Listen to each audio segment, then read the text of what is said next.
Ephesians 5:22 to 33. Thank you, bro. Alanganin yun.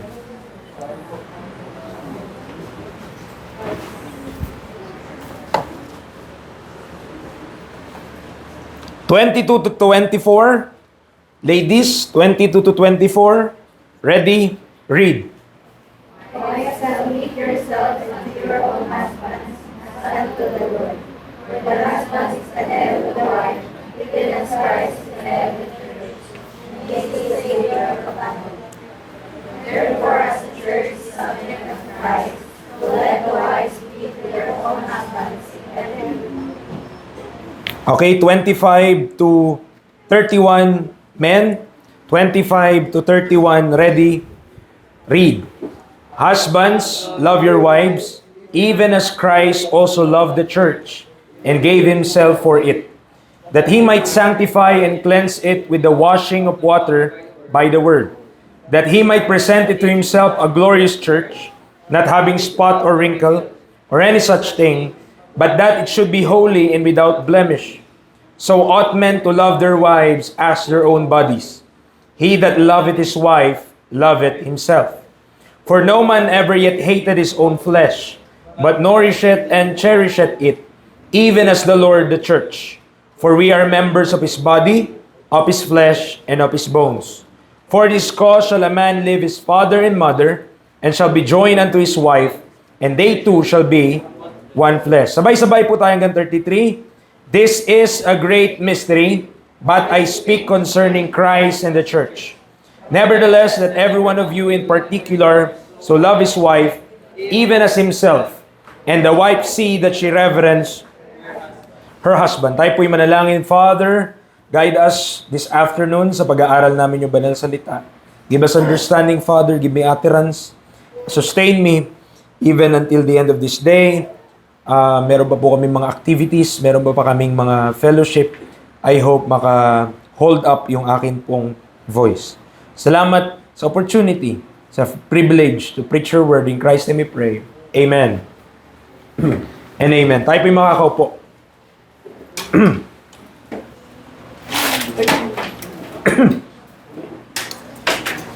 Yung aking boses, parang kailangan ng Lola Remedios. Okay. So ang title po natin, Faithful Husband and Wife. Faithful Husband and Wife. Mamaya, papaliwanag ko, bakit yan yung title? Bakit Faithful Husband and Wife yung title? Now, so, as an introduction, we do not need to speculate. Big sabihin, di natin kailangan manghula about the conflict every marriage has or had. It is no secret that most, if not all of marriages have problems. Do you agree? Nag-agree po ba kayo na hindi sekreto na karamihan, kung hindi lahat, ng mga marriages ay merong problema? Do you agree or hindi? Na lahat may problema? Okay. So, it is no secret na may problems, arguments, and even fighting. Fighting, di ba? Meron po talaga. So, hindi siya sikreto. Okay? It is not a secret. It is out in the open. So, however, what's troubling, ang nakakalungkot din, is the fact that spouses have made band-aid solutions to their relationships and have not really taken the time to fix what's wrong. So, hindi naman sikreto po mga kapatid na may problema sa pag-aasawa. Dumarating yun eh. Kasama yun eh. Pero ang nakakalungkot, yung solusyon, hindi sinusolusyonan ng tama. Kundi mga band-aid solution yung nangyayari. So, patagal ng panahon, yung isa pala may kinikimkim, yung kabila rin may kinikimkim, tapos darating, pag sumabog na parehas yun, bulkan na yun. Okay? So, sadly, the wisdom of men could not fix these moral failings of man. Gusto ko lamang pong paalala sa atin, kahit gaano katalino ang tao, kung sa katalinuhan niya lang, hindi niya ma-fix yung problema. Okay? Men resort to fallen creatures like himself, di ba? Marami ngayon ang gusto nilang pagsabihan ng kanilang love problems, radyo. Papa Jack, ganito ang nangyari sa buhay ko. So, o kaya kay Rapi Tulpo, Idol Rapi, ganito ang ano. So, gusto nilang pumunta sa tao. Men resort to fallen creatures like himself and expect a different result. Truth be told, the problem with marriage, ito po exists because man's nature has been compromised by sin. Kaya po may problema sa marriage, kaya po may problema sa family, dahil merong sinful nature ang tao. Okay? Meron kasing sinful nature in place. Now, bakit importante yon? Sabi nito, pakibasa, Brother Kurt. Nandiyan na. Ephesians chapter number 2. Pakilakas, yung nakakain, yung pagkabasa. Ephesians chapter number 2, verse 2 to 3. Working in time past you walk according to the course of this world, according to the prince of the power of the air, that spirit that now worketh in the spirit of Children of disobedience. Among whom also we all had our conversation in times past, in the lust of our flesh, fulfilling the desire of the flesh and of the mind, and were by nature the children of wrath, even as others. Pwede kang magbasa sa mga children's book. Yung pwede makatulog yung bata. Bumasa naman kayo ng malakas-lakas at masigla-sigla, di ba? So, yung in-underlinean ko po, nakalagay na dyan. Okay, tigan natin ha. So, itong verse na to, tinuturo niya kung ano ang tao, ano ang Gentiles in time past, noong hindi pa namamatay si Kristo para sa lahat. So, in time past, lumakad daw po ang tao according saan? Course of this world. And as a result, mga kapatid, ito yung resulta. In the lust of our flesh, fulfilling the desires of the flesh and of the mind. Yan po ang tao. Do you agree? O ngayon, lalaki, ang gusto niya mapulpil sa buhay niya, desire niya. Babae, ang gusto niya mapulpil sa buhay niya, desire niya. Pagsamahin mo, anong meron ka? Yung isa may gustong gawin, yung isa may gusto din, pero nagsama sila. Banggaan. Okay? Kasi yung isa, dahil sa kasalanan na kumikilos din sa kanya, dahil may sinful nature siya eh. May sinful nature ng tao. May gusto siyang gawin sa buhay. Natural yun. May nature ng tao eh. So may gusto siyang gawin sa buhay. Gusto niyang gumanyan. Gusto niyang dumiretso dito. Yung isa naman, ayoko dyan pumunta. So ano na nangyari? Nag-away na silang dalawa. So, what we have in marriage is two selfish and carnal individual who wants to fulfill the desires of their flesh. And sooner or later, mga kapatid, on their own terms. Okay? Marahil sa umpisa, at pinag-uusapan po natin unsaved ha. Ito po ang pinag-uusapan na unsaved. Maaring sa umpisa, nagkakasundo yung dalawa. Bakit? Parehas ng vibes. Parehas ng hilig. Parehas ng mga kagustuhan. Kaya lang, pag nagkakakilala sila, kalaunan, what we have are two different wills. May magkaibang will yung dalawa na yun. Character, pagpapalaki, make-up, and perspective that is not far from colliding or opposition. Hindi malayo, sooner or later, magbabanggaan talaga yung dalawang magkaibang pagpapalaki. Yung dalawang magkaibang kaisipan. Yung dalawang magkaibang laman ng isip. Okay? At will. No? Ng tao. So, pag-aaralan natin, bakit at papaano ang Diyos kaya niyang iutos at kaya niyang i-instruct na yung wife mag-submit at yung husband mahalin yung kanyang asawa when in fact, ang sasabihin naman natin, self-defense natin sa ating flesh, bakit ako magsasubmit? Yung husband ko nga, ganito. Yung ugali niya, hindi maganda.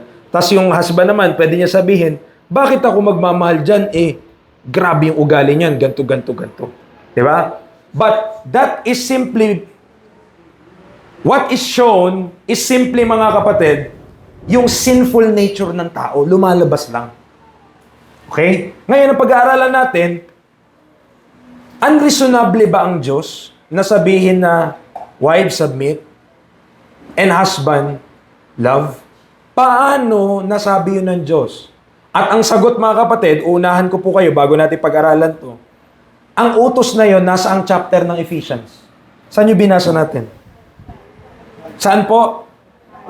5. Ilang chapter bago mag-chapter 5? Yun yung titignan natin. Anong nakasulat sa 4 na chapter? Bago ka dumating dun sa utos na wives, submit. Then, husbands, love. Kasi marahil, may kita natin, kasi sulat po ito tama? Pag nagbasa ka ba ng sulat, doon ka agad sa dulo? Pag sulat, para maintindihan mo, nyari, Dear Charo, kailangan umpisahan mo sa top to bottom. Now, yung instruction sa wife to submit and the husband to obey, to love, may kita mo pa siya sa chapter 5. So, later on na siya sa epistle. Anong nakalagay sa chapter 1 to 4? Baka yun yung kulang natin, kaya hindi natin masunod yung chapter 5. Okay? Ano po ba yun? Fair? Fair observation?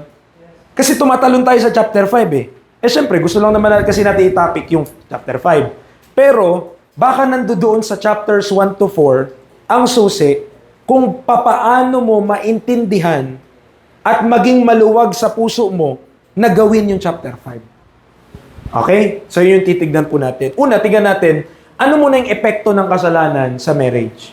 What is the effect of sin in marriage? So, binasa na yun ni Brother Kurt, ha? Panagbasa ka ulit, lakas-lakasan mo, sigla-siglahan mo. Okay? Kapag New York Knicks saka Spurs, ang lakas ng sigaw. Kapag magbabasa ng verse, kahina-hina. So, Ephesians 2:2-3 have given us the glimpse of who we are in time past. Nakita po natin yung verse kanina. Walking in the course of this world. Now, without proper biblical foundation, ang understanding natin ganito. Ang taong hindi paligtas, malamang, malaking tsansa, walang proper foundation pagdating sa Biblia. Kung meron man, kakaunti o kaya mali-mali pa.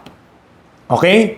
So, without proper biblical foundation, di gaya ng mga Hudyo na merong law, the Gentiles were alienated from the life of God through the ignorance that is in them. Pabasa, Ephesians 4:17-18. Verse 17, this I say then, and this I say therefore, and testify in the Lord, that ye henceforth walk not as other Gentiles walk, in the vanity of their mind. Verse 18, having the understanding darkened, and being alienated from the life of God, through the ignorance that is in them, because of the blindness of their heart. Okay. Is it a fair statement na ang mga unbelievers, ignorante sa sinasabi ng Bible na life of God? Tama po. Ignorante po ang unbeliever. Tama. Bakit ko nasabi? Tayo nga mga believer, di pa natin alam Unbeliever pa kaya? Tayo nga, nasa simbahan na, kulang pa yung nalalaman natin Paano pa yung wala sa simbahan na tama? Tama. So it is a fair statement, mga kapatid, that they are ignorant also about the will of God. Di nila alam kung anong kalooban ng Diyos.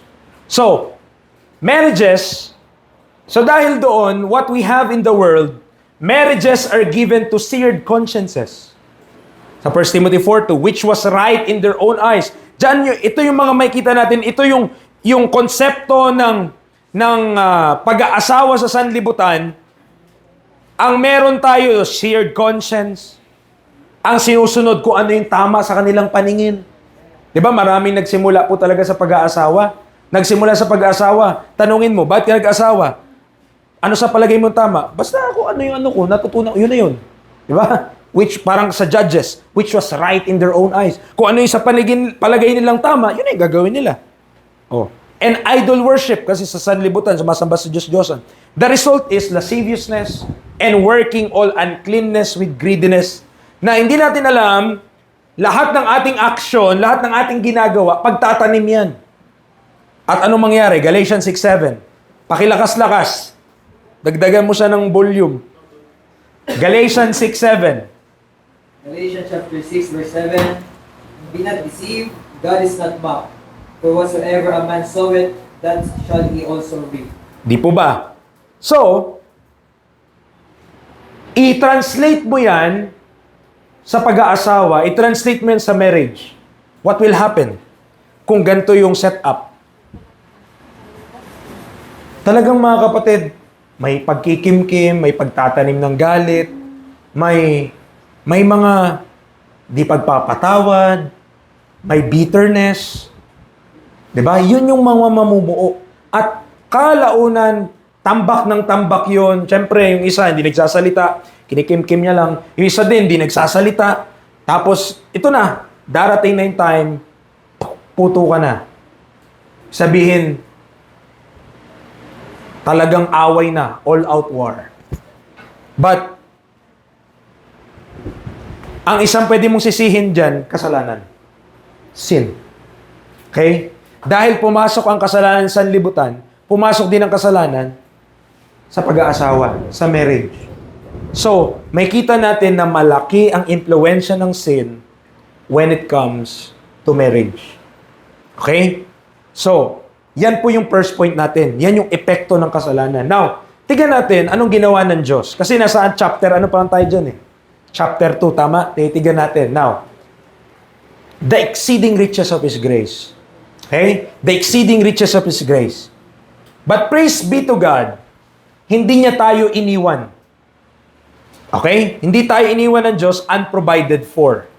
Ephesians 2, 4 to 22 displays this point beautifully. So, in Ephesians 2, 4 to 22,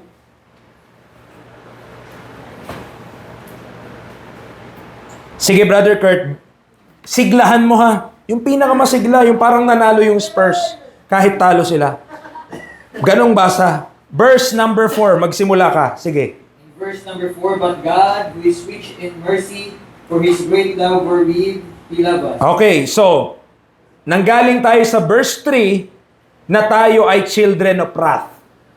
Okay, bear in mind lang po, lagyan nyo sa isip nyo, yun yung dinidiscuss ni Paul. Galing tayo sa pagiging children of wrath. Pero, sabi ng verse na binasa ni Brother Kurt, ang Diyos na mayaman sa awa.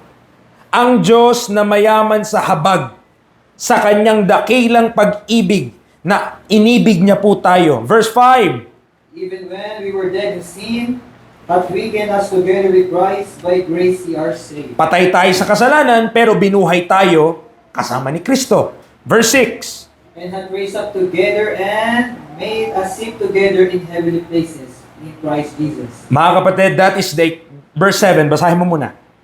That in the ages to come, He might show the exceeding riches of His grace and His kindness toward us through Christ Jesus. Okay. So, dyan ko po kinuha yung point natin na pangalawa, exceeding riches of His grace.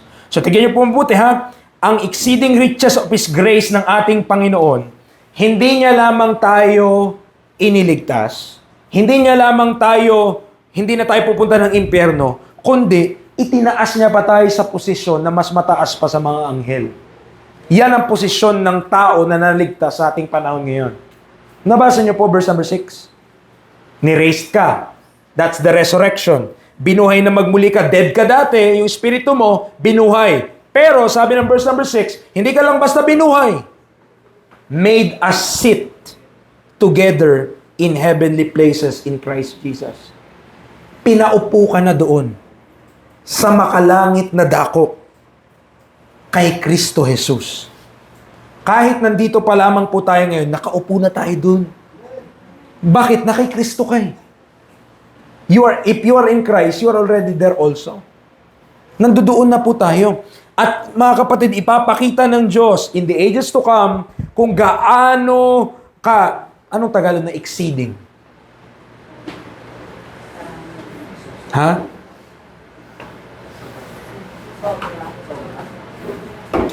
Exceeding kasi, lumalagpas na yun eh. Tama? Nag-aano na siya eh.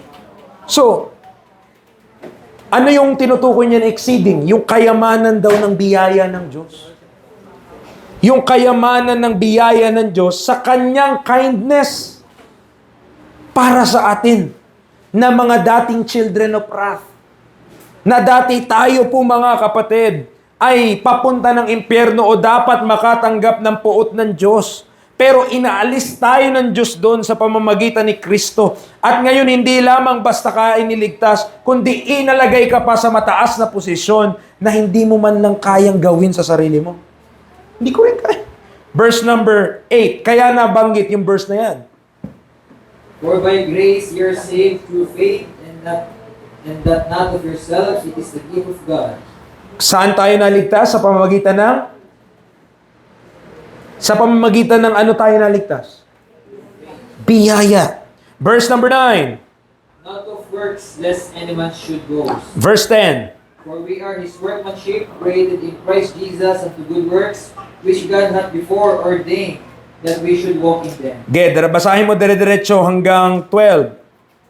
Wherefore remember that ye being in time past Gentiles in the flesh, who are called uncircumcised by that which is called the circumcision of the flesh made by hands. Verse number 12. That at the time ye were without Christ, being aliens from the commonwealth of Israel and strangers from the covenant of promise, having no hope and without God in the world. Iyan po tayo nung hindi pa tayo inaabot ni Kristo, hindi pa tayo inaabot nung ginawa ng Diyos sa pamamagitan ni Kristo Jesus. Tayo ay hintil at bilang mga hintil, mga kapatid, uncircumcised, no hope, without God. Amen. Yan tayo. Gentile, receive. Pero kahit ganon, verse number 13. But now in Christ Jesus, who ye sometimes were far off, are made nigh by the blood of Christ. Pero ngayon, kay Kristo Jesus, kayong mga malalayo ay ginawang malapit. Okay? Sabi niya, ye who sometimes were far off are made nigh by the blood of Christ. Verse number 14. For he is our peace, who hath made both one, and hath broken down the middle wall of partition between us, having abolished in his flesh the enmity, Diretso. even the law of the commandments contained in ordinances, for to make himself of twain one new man, and making peace. And that he might reconcile both unto God in one body by the cross, having slain the enmity thereby, and came and preached peace to you which were afar off, and to them that were nigh. For through him we both have access by one Spirit unto the Father. Okay, hinto muna. Nabasa niyo po yan. Kanino lang tayo merong access? Paano tayo nagkaroon ng access sa Father?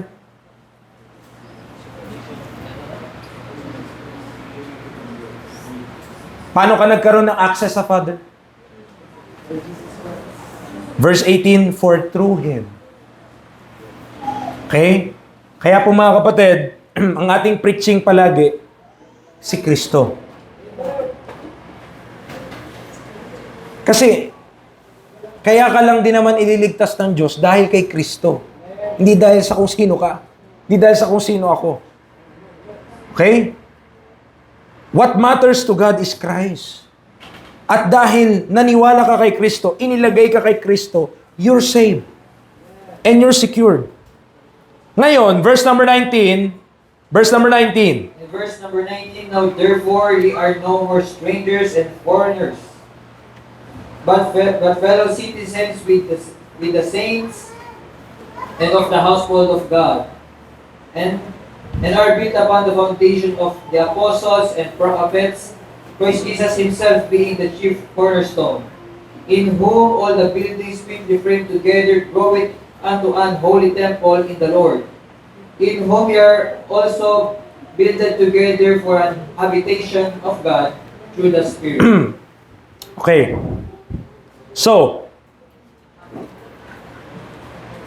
pinresent ni Paul kung sino po tayo dati nung tayo po ay Gentiles pa. uncircumcised, without hope and without God.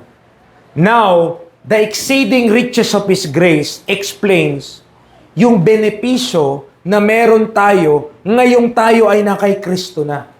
Na talagang ang masasabi mo, it's exceeding. Okay? Talagang sobra-sobra. Talagang lagpas-lagpas. Talagang, nag-uumapaw mga kapatid. Exceeding talaga siya. Kasi, ang grace di mo na deserve eh. Tama? Pero dagdagan mo pa yung grace, dagdagan mo pa ng exceeding riches of His grace. Kasi, ito po para maintindihan nyo yung argumento ni Paul. Yung iligtas ka pa lang mula sa impyerno, grace na ba yun? Grace na yun eh. Hindi ka na mapapahamak, no longer na magsasuffer tayo sa apoy, panghabang buhay. Salamat sa Panginoon. Lord, okay na ako dun eh. Kayo ba? Hindi kayo okay dun? Okay na ako dun. Basta hindi lang ako mapupunta na impyerno. I'm goods. I mean, kayo po, baka gusto nyo talaga mapunta ng langit. Pero, kung sa humanly speaking lang, basta hindi ako mapunta na impyerno, okay na ako. Masaya na ako dun. Okay na ako dun. Bakit? Aba, hindi ka na maparusahan pang habang buhay sa kasalanan na ginawa mo rin naman. Salamat sa Panginoon. Amen. Pero yung benepisyo na hindi ka lang basta inahon, inangat ka pa. Hindi ba? Exceeding na yun mga kapatid eh. Kasi lagpas-lagpas sa mundo yung pinaglagyan sa atin eh. In the heavenly places. We're not talking in terms of earth. We're talking in terms of heaven na. So, hindi ka lang basta iniahon mula impyerno, itinalaga ka pa pauntang langit. That's exceeding riches of His grace.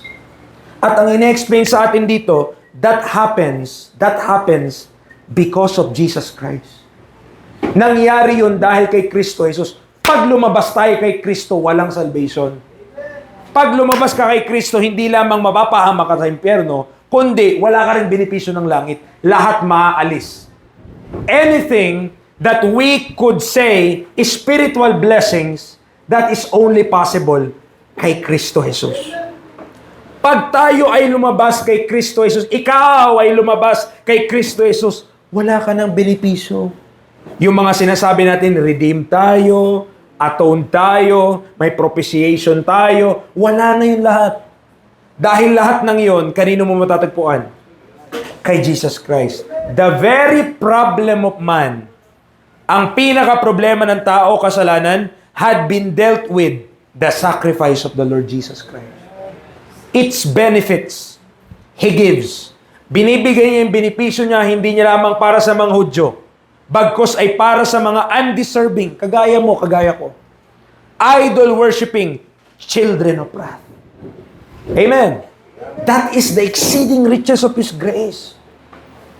Kaya po, God did not just save us from hell, but He spiritually baptizes us into Christ in order to receive the full benefits of His heirship. Basahin mo, Brother Kurt, Romans 8:16 to 17. Romans 8:16 to 17. The Spirit itself beareth witness with our spirit that ye are the children of God. Verse 17, and if children, then heirs, heirs of God, and joint heirs with Christ, if so be that we suffer with Him, that we may be also glorified together. Parang ganito yan mga kapatid. Kung ang impyerno, ito sabihin natin, impyerno to pinakamalalim. Pinakamalalim impyerno mga kapatid. Okay? Sasabihin natin, nandito yung mga nabubuhay, mga tao. Diba? Men, mankind, nandyan sa taas. Papunta na yan dyan. Nandyan yung Jew. Okay? Tapos sa taas na ng mga Jew, mga anghel na. Doon, kalayo-layuan mga kapatid, nandoon si Kristo at ang Diyos sa taas. Kita niyo po ang layo, di ba? Saan tayo papunta? Nung tayo di pa saved? Hell. Tama po. Dito ka. Alam mo kung saan ka nilagay ng Diyos? Nung sinave ka niya? Joint heirs with Christ. Ang layo ng talon na yun. Ang layo nun. Kaya nga, ang statement na yun, joint heir with Christ? Si Kristo kasi yung heir. Si Kristo kasi yung tagapagmana ng Diyos. Lahat ng meron ng Diyos, si Kristo ang tagapagmana. Anong kinalaman natin doon, preacher? Ginawa kung siya ay may account sa bangko, lahat ng kayamanan sa mundo, nakapangalan kay Kristo, ginawa kang ka-joint account. Amen. Ano ibig sabihin nun? Kung anong meron siya, partaker ka din. Kung anong meron si Kristo, ikaw at ako na tayo ligtas, we benefit together with Him. Kaya nakita nyo, ang layo-layo niyan. Ito, under the earth to eh. Yung lugar ng hell, under the earth. Ito, earth. Doon, langit na eh. Nakita mo kung saan ka nilagay ng Diyos? Hindi niya pinaranas sa'yo na mapunta ka kung saan ka dapat mapupunta. Pinaranas niya sa atin, doon agad sa taguktok. Nandiyan pa po tayo? Ginawa kang joint heir with Christ. Tayo po ay nakaupo ng kasama ni Kristo ngayon sa heavenly places, according to Ephesians 2:6. Ang hinihintay lang natin, basahin mo, Romans 8:23. Romans chapter 8, verse 23, sabi po dito, and not only they, but ourselves also, which have the first fruit of the Spirit, even we ourselves grow within ourselves, waiting for the adoption to wit, the redemption of our body. Yan ang hinihintay natin. Pwede mo rin sabihin na rapture yun. Kasi sa rapture, yung katawan na natin mismo ang bibit-bitin. Hindi lang kaluluwa, pati katawan. Kaya redemption of our body. So, gusto ko lamang po para mailagay lang natin sa tamang perspektibo, mga kapatid, ha? Kaya ka papunta doon dahil na kay Kristo ka. Okay? So, ang pinaka-importante dyan, are you in Christ or not? Because if you are in Christ, ito po ang pagkakaiba, mga kapatid. What makes the difference is either you are in or out. Yun lang. Okay? May phenomena sa mga licensure examination dito sa world, tama? Sa mga teacher na lang, for example. Ang pagkakaintindi ko po, tama po ba? Correct niyo po kung tama, ma'am, or mali. Pag 74.9, hindi pa rin pasa. Tama? Kahit 74.9 na yung average mo sa test, hindi ka pa rin pasa. Pero pag nag-75 ka, pasa ka na. Kahit ang pinagkaiba lang nun, 0.1. Nakita niyo po, 0.1 lang yung difference nun. Pero yung 0.1 na yon, ang pagkakaiba nun, tarpaulin without tarpaulin. Yun ang pagkakaiba nun. Okay? Yung hindi nakapasa, na 0.1 na lang, walang tarp. Yung nakapasa, may tarp at meron pa nakalagay doon sa munisipyo sa malaking LED screen. Ano sinasabi mo, preacher? Di ba parang ang liit lang, 0.1 lang yung diferensya, pero ang laki na ng epekto sa buhay ng tao nun. Kasi yung isa uulit-ulit after 6 months. Yung isa hindi na. Okay? Mga kapatid, yan ang pagkakaiba kung ikaw ay na kay Kristo o wala. Pag na kay Kristo ka, nasa sayo na lahat ng benepisyo. Pag wala ka kay Kristo, kahit gaano ka kalapit, nagsisimba ka sa church na mga save. Di ba? Save yung mga tao. Nagsisimba-simba ka rin doon. Kahit gaano ka kalapit, kung wala ka kay Kristo, walay ka pa rin benepisyo. Nakuha po natin? Yan ang difference. When you are in Christ, tignan mo yung talon, mga kapatid. Grabe yung talon. Kaya nga tinabi niyan, exceeding riches of His grace. Bakit? Kasi mula impyerno, nilagay ka papuntang langit. Hindi ba parang kapag normal, sabihin mo lang, Lord, basta di lang ako mapunta ng impyerno, okay na. Hindi. Kung ikaw ay na kay Kristo, tagapagmana ka ng kasama ni Kristo. Yun ang difference. Now, proceed tayo. Pangatlo, eternal purpose of God in Christ. The eternal purpose of God in Christ. So, lest we think, baka naman isipin natin, sobra nating espesyal. We should not forget why God did all of this. Tandaan niyo po bakit ginawa to ng Diyos. Ephesians 3, nandito na tayo sa verse number 21. Ang sabi doon, unto Him be glory in the church by Christ Jesus throughout all ages, world without end. Amen. Kanino ang glory? Kanino ang glory? Unto Him, hindi sa tao. Okay? Tandaan po natin yan Baka lumaki ulo natin, isipin natin, kabe, joint heir kami kay Kristo. Tandaan mo, yan lang ang pagkakaiba. Pag ikaw ay na kay Kristo, tagapagmana ka. Pag wala ka kay Kristo, impyerno ka. Ang laking diferensya, di ba? Napakalaki yung diferensya. So, this is part of God's eternal purpose, which had a secret feature. He masterfully revealed to the Apostle Paul ang tawag doon ng Diyos, manifold wisdom of God. Sa verse 10, Ephesians 3 verse 10, may kita nyo yung sa dulo, manifold wisdom of God. And in verse 3 to 5, mystery. Okay? Tinago po yun ng Diyos sa kadahilanan na yun ay tinago niya para i-reveal on a later time at maihayag niya yung kalooban niya sa tao. Now, tayo ay nasa ilalim. Kanina umaga, napasadahan ko na po ito. Tayo ay nasa ilalim ng dispensation of the grace of God. Amen? Okay. An unprophesied administration of God. Hindi po yan pinrophesy. Walang propeta na nakakaalam tungkol sa mystery, tungkol sa dispensation of the grace of God. Wala kahit isa. Kasi nga, ang term ng Bible, hid in God. Okay? Yan ang term ng Bible, hid in God. Okay? So, God revealed a body of truth for His new creature, where Christ is the head and the church is the body. That includes our key text. So, yung mga sulat ni Apostle Pablo, yan yung body of truth na dapat matutunan ng isang mananampalataya sa ating panahon kasi yan yung itinakda ng Diyos na doktrina na dapat mong sundin. At yung ating text sa Ephesians 5, part yon ng body of truth na yon. Okay?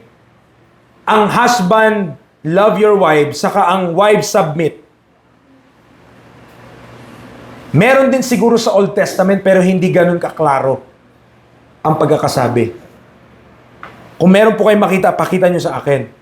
Pero, yung instruction na to na ganito kalinaw, it is made possible because of what Christ did.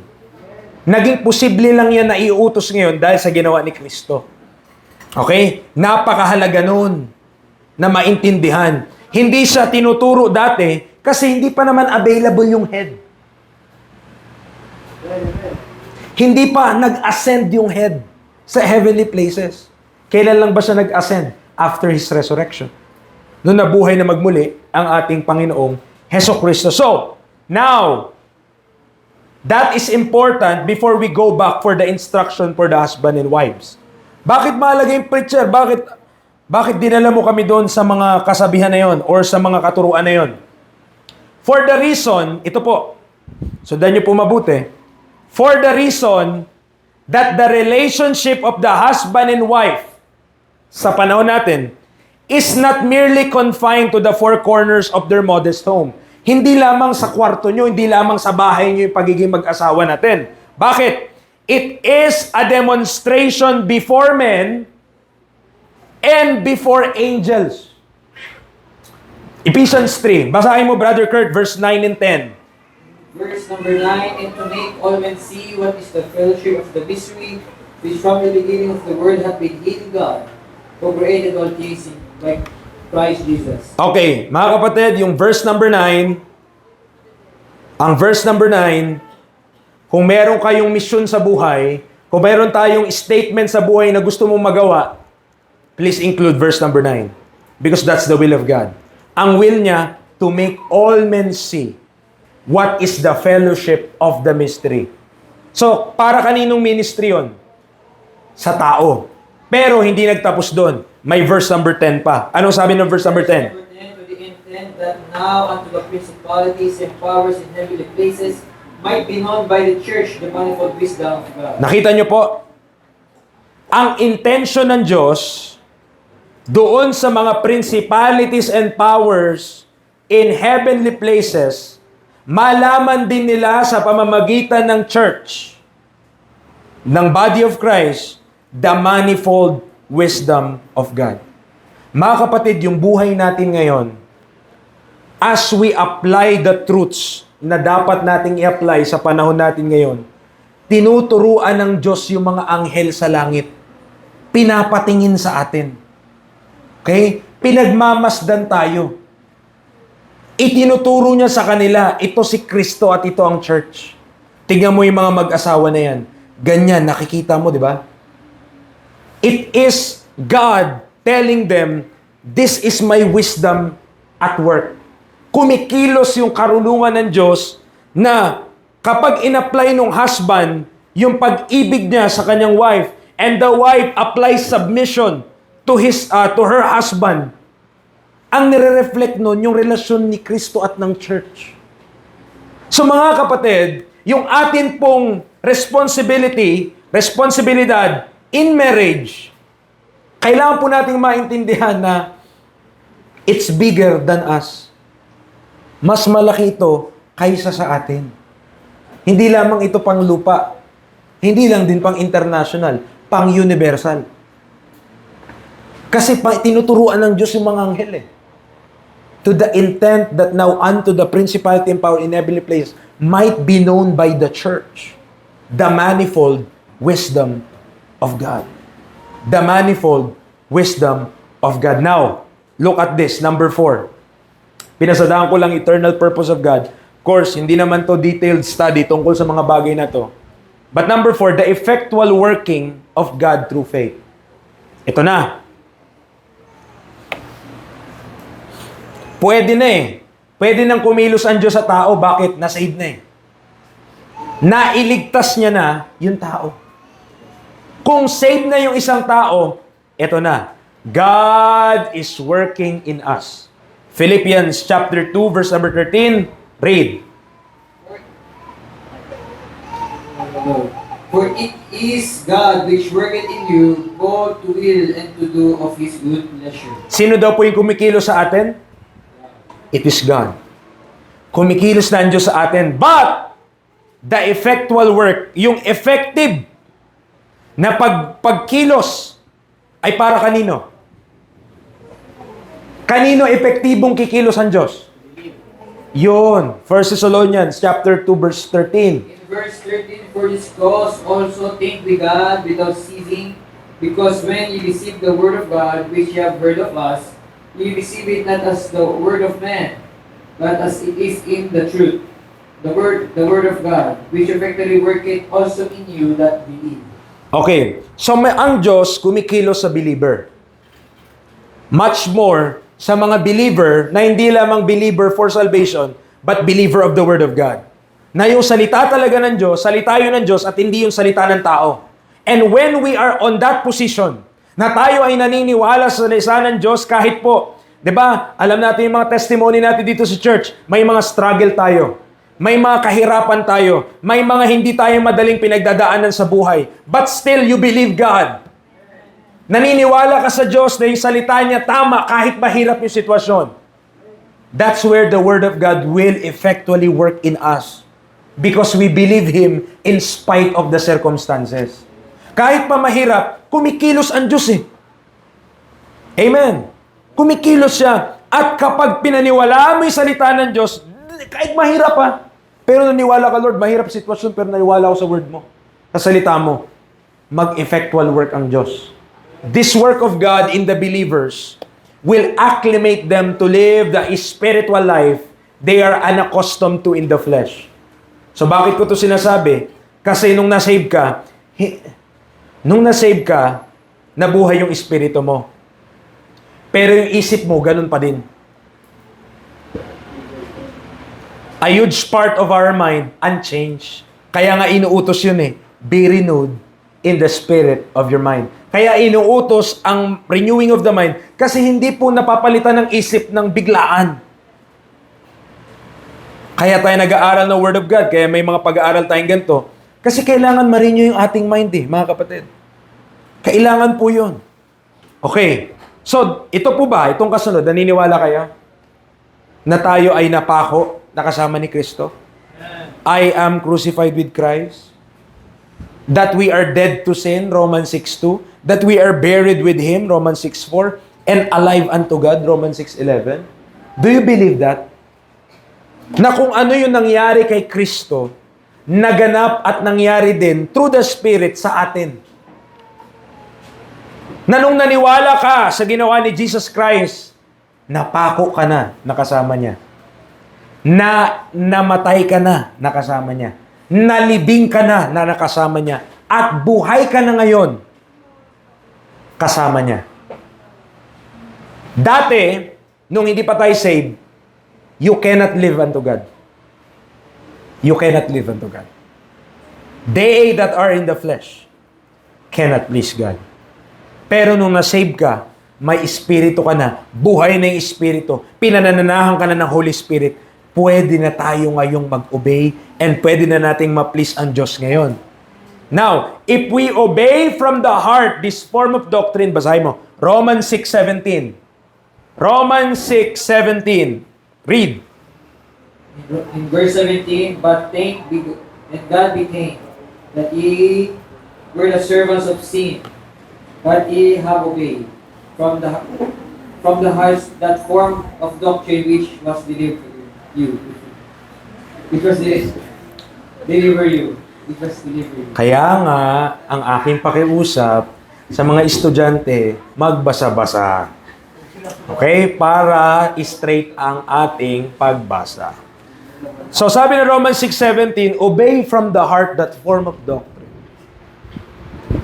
At pag inobey mo yung doctrine from the heart, na tinuturo dito, especially sa Romans chapter 6, mga kapatid, matututunan na natin ngayon na maging pleasing sa Diyos, na dati hindi tayo hindi talaga, hindi mo mapiplease ang Panginoon dahil wala ka pang spiritual life sa'yo. At ngayon, na ikaw ay saved na, are you saved? Dahil ikaw ay saved na, yung nakalagay sa Ephesians 4:22-32, maa-apply mo na yun. Ma-apply mo na kung anong nakalagay sa Ephesians 4:22. Now, last point na. Praise God. Amen? Last point na. O, ito na yung exhortation. Ito na yung text natin. Okay? Ito na yung text po natin sa Ephesians 5.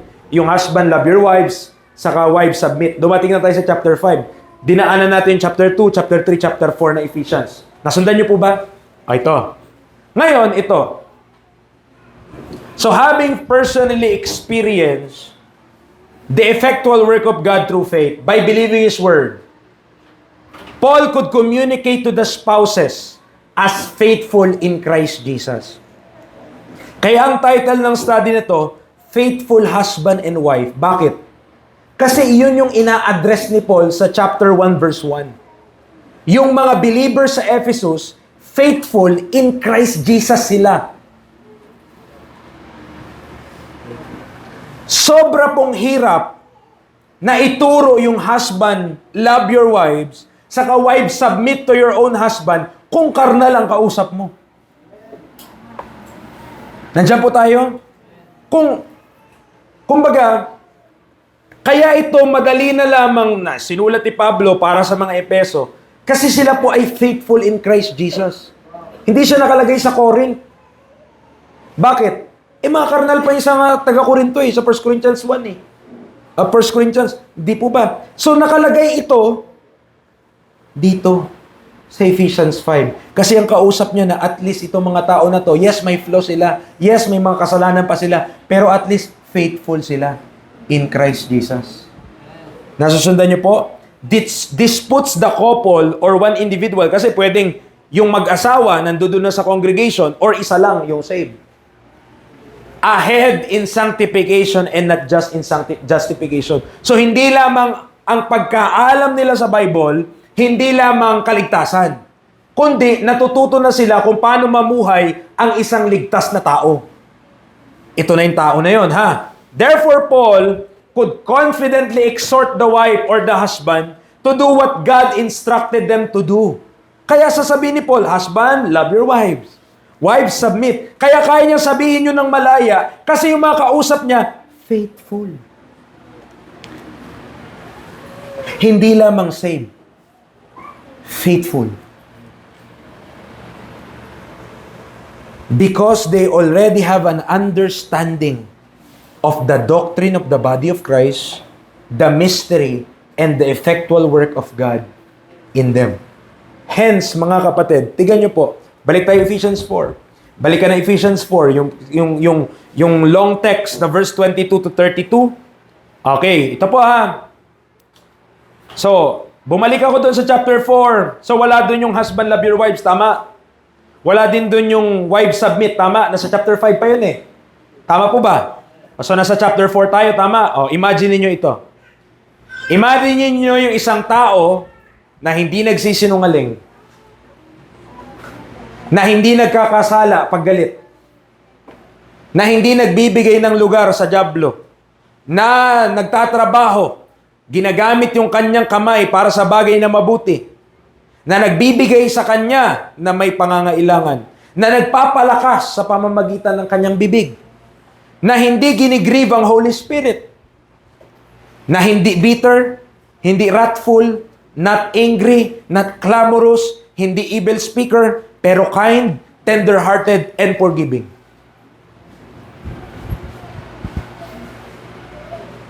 Kung tayo to, kung ikaw to, hindi ba't ang ganda ng ugali mo? Tama po ba? Sipin mo, hindi ka nagsisinungaling. Magagalit ka, pero pag nagalit ka, sa maling bagay ka lang nagagalit. Bakit? Hindi ka pwede magkasala. Oh. Who sin not when angry? Nagagalit, pero hindi ka nagkakasala. Paano yun, preacher? O, i-discover mo. Who does not give place to the devil? Makita nyo, yan yung description ng Ephesians 4, 22 to 32. Inano ko lang po, sinamarize. So, nakita nyo, pipicture nyo na. Nakaisip na ba kayo ng tao na ganito? Nakakilala na kayo ng tao na ganito? Ganito ang ugali niya. Di ba? Anong nakikita mo dyan? Si Kristo yan. Tama? Pero yan yung expectation ng Diyos sa bawat believer. Oh, now, bago dumating ng chapter 5, chapter 4 muna, tama? Inaano ko po talaga, ini-elementary ko para masundan natin. Bago mag-chapter 5, chapter 4 muna, tama? Papaano kung i-apply mo muna yung chapter 4 bago ka dumating ng chapter 5? Papaano kung ikaw as an individual, ako as an individual, nagagawa muna tong mga bagay na ito, o ito na tayo bago ka dumating ng chapter 5? Anong meron ka pagdating mo ng chapter 5? Yung wife o yung husband na meron ng gantong karakter, ang dali lang magmahal. Ang dali lang mag-submit. Kaya mahirap magmahal sa wife, kaya ang hirap mag-submit para sa husband galing sa wife. Dahil itong chapter 4, hindi man na nakikita sa atin yan eh. Tama po ba? Nababiolate natin ito eh. Oh. Kaya ang hirap mong sundin yung kinukomando o ini-instruct ni Paul sa chapter 5 kasi na-dismiss natin yung mga dapat nangyayari na muna sa buhay natin bago ka dumating sa chapter 5. Isipin mo, ang dali na sa husband magmahal. Bakit? Dito sa may chapter 4, pinapaalis na sa kanya ng Diyos yung bitterness eh. Alisin nyo na yan, bitterness. Ano pa? Sabi niya, verse 32, di ba? Be ye kind, one to another, tender-hearted, forgiving one another. Verse 31, let all bitterness and wrath and anger, and clamor, and evil speaking be put away from you with all malice. So sa chapter 4, dapat natanggal na yun. Pagdating mo ng chapter 5, sabi sa husband, love your wives. Kayang-kaya na yun. Bakit? Naalis mo na yung bitterness eh. Naalis mo na yung wrath. Naalis mo na yung anger. Naalis mo na yung clamor. Sa mga wife, tender-hearted ka na. Kind ka na. Forgiving ka na. Ano pang mahirap mag-submit kapag gano'n na yung ugali natin? Mahirap dumating sa chapter 5. Bakit? Ang dami mo pang bagahe sa chapter 4 na hindi mo nag-give up sa Panginoon. Kasi letter ito eh. Tama ko ba? Sinulat to ni Paul isang buong letter. Walang problema gamitin natin ng chapter 5. I'm not saying na mali yung nagpipreach na chapter 5 lang, no. Ang pinapakita ko lang, baka ito yung missing piece. Tama?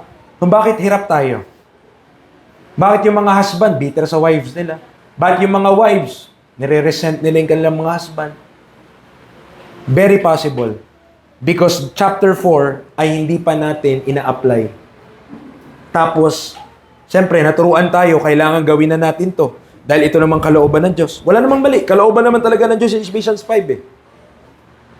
Pero kaya baka tayo hirap. Siguro, kaya tayo hirap na i-apply yung utos sa mag-asawa ay dahil bilang individual, hindi mo muna na-apply ang salita ng Diyos. Nandiyan po tayo? In conclusion, husbands and wives, hear ye. The word of God effectually worketh also in you that believe. A lack of biblical education, especially on our sanctification and edification, will leave the instruction to submit and to love a heavy burden rather than a deed for the glory of God. Diba? Ganun ang pakiramdam niyan.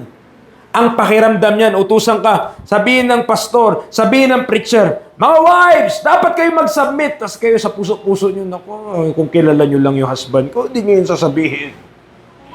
Why? Kasi meron pang mga bagay na, una, dapat yun na na-address before you jump sa chapter number 5. Now, ulitin ko po don't get me wrong. Will of God na mahalin ng husband yung wife niya. Will of God na mag-submit yung wife sa husband niya. But first, consider Ephesians 4. Baka may mga bagay pa doon na hirap tayo. Kasi kapag hirap pa tayo doon, mas lalo kang mahirapan kapag i-a-apply mo na sa ibang tao. Mas mahirap yun. We have to dig deeper yet to the relationship of Christ and the church. At kung paano ito ma-reflect sa marriages natin, di natin dinilian mga kapatid. But suffice it to say for now, so sapat lang para sa ating panahon o sa time na ito.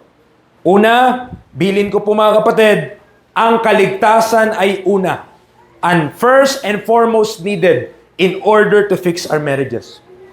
Yun yung una. Kung meron pa sa mag-asawa hindi save, yun yung priority natin, maligtas.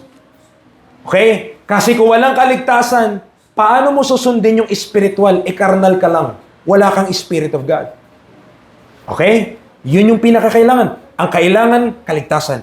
Pangalawa, it is learning the will of God and being edified in the right doctrine to be made aware of who we are in Christ, kung sino ka kay Kristo, and its implication on our domestic lives.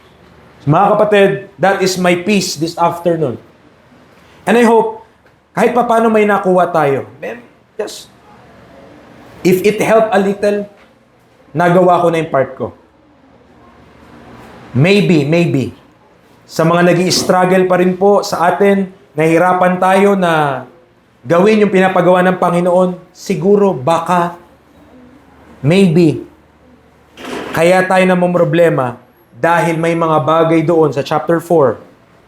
Basahin niyo po yun, i-devotion natin, na hindi natin give up sa Panginoon. Let us pray. Lord, salamat sa kabutihan niyo. Thank you for giving us instruction this afternoon about the family. Lord, nawa naging blessing sa mga kapatiran. Nakita po namin yung importansya, Father, na the book of Ephesians is a long letter. At we are trying to obey Ephesians 5 na baka na-neglect namin yung previous chapters na nandoon pala, meron na pala dong mga instruction na makatutulong sa amin bago kami magawa namin ng magaan sa loob namin at mas katanggap-tanggap naming magagawa yung instruction sa chapter 5. But Father, I pray na sa lahat na aming matutunan, maging yung heart namin, Panginoon, teachable. Na willing kami matuto, willing namin ma-receive yung truth mo. Nawa, Panginoon, kayo po ang mag-glorify sa aming mga buhay. What we desire is our families ay maging malakas, strong, maka-stand sa pananampalataya, at hindi po kami maging compromise. Sa pangalan ng aming Panginoong Hesus, Amen and Amen.